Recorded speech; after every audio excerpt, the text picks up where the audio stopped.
Good morning, everyone. My today's topic for presentation is Understanding Children, Integrating Historical, Contemporary, and Theoretical Approaches in Early Childhood Education. As a prospective early childhood teacher, I understand that it is impossible to do without integrating the historical, theoretical, and up to date visions through theories like Piaget and Vygotsky, theories and frameworks such as EYLF and NQS, together with my responsive, inclusive, and productive teaching style, would help enrich my understanding of the learning and development aspect of children, their reality and well being, and generally effective teaching and learning. Moving on to the historical perspective, John Locke's concept of tabula rasa views children as blank slates who learn and develop through experience and education. This highlights the educator's crucial role in shaping the learning environment. Locke's emphasis on a sensory and moral education supports a holistic approach to learning. However, his theory doesn't fully engage with children's natural curiosity.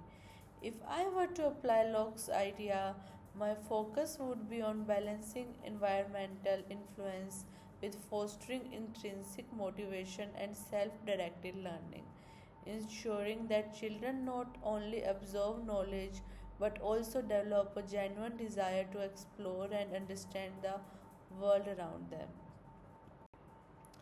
Now, let's shift our attention to a contemporary approach. The Reggio Emilia approach entails the child as competent, resourceful, and exploratory learner through the use of art, movement, and conversation. The third teacher is its treatment towards the environment, which brings wonder and teamwork.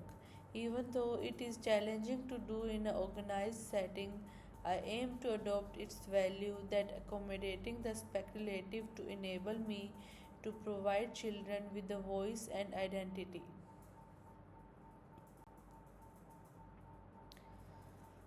Next, let's explore a key theoretical perspective. As it can be observed in the cognitive development theory of Piaget, the same way of thinking is absent in children, and it is expressed at each stage and is an active process that occurs during playtime of child. I will use his ideas and skills to accompany the imagination, but the significance of the grounded research and the cultural and social influence on the image of children, how their training and sharpen individual developmental experience. Following that, let's consider Vygotsky's socio-cultural theory.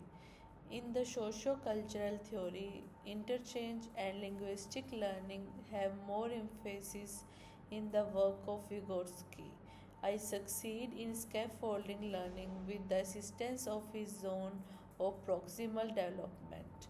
I shall adopt his plan to adopt communication, cooperation, and familial joints to adopt assimilating and interpretatory experiences to allow learning in a manner that could enable to development and organize the behavior of children and contribute to boosting their confidence.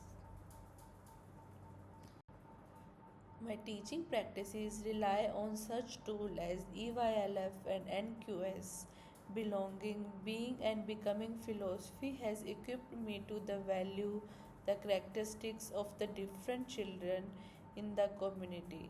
NQS encourages consideration and quality improvement.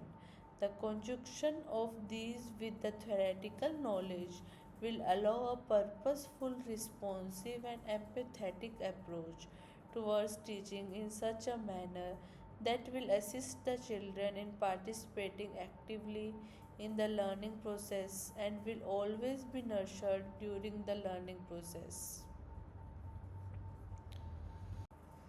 Finally, let's bring all these ideas together through the framework that guide my teaching practice relies on tools such as EYLF and NQS.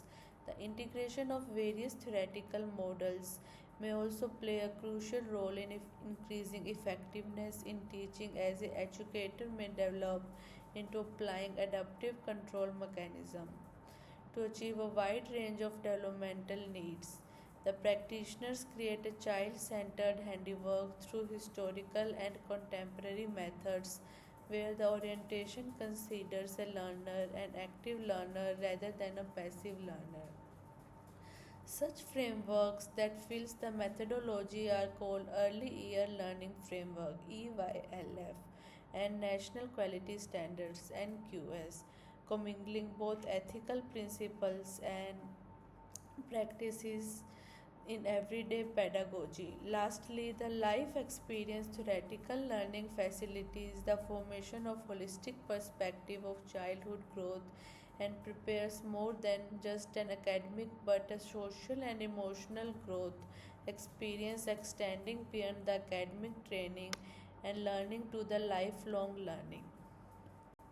Here is my reference list and thank you.